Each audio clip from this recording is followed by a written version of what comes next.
AI turned my marketing job into a 15-hour nightmare. Part 3. The CEO listened to my entire explanation without interrupting once. I walked him through everything. The prompts that required endless tweaking.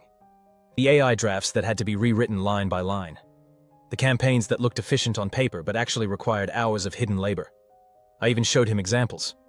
Side-by-side comparisons of raw AI output and the final version after I spent hours repairing it so it sounded human. When I finished, the room was quiet. For a moment I thought maybe it had finally landed. Maybe someone at the top would see how unrealistic the expectations had become. Then the CEO leaned back in his chair. He looked calm. Completely calm. "Ryan," he said. "This is the future of productivity." I felt my chest tighten. He continued talking like we were discussing quarterly metrics instead of a human being slowly burning out. "Every company is adopting AI. The ones that move fastest will win." I tried again. I explained the hours, the sleepless nights, the fact that the current workload was impossible without sacrificing quality or sanity. He nodded like he understood.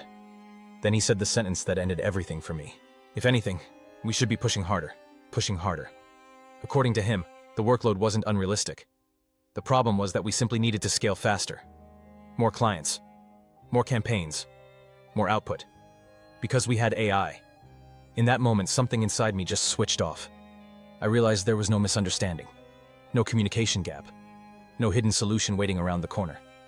They knew exactly what they were asking for, and they were completely fine with it. All the talk about innovation and efficiency was just corporate language for one thing. Do more work with fewer people. I walked out of that office feeling strangely calm. For months I had been exhausted, angry, and constantly stressed. But now the answer felt obvious. This wasn't a workload problem. It was a values problem. That same evening I opened my laptop and started drafting my resignation letter. For the first time in months, the words came easily. Officially turning in my notice at the end of this week. Maybe someone else will take my seat and try to keep the AI machine running. But I'm done sacrificing my life so a marketing agency can mass-produce soulless content faster.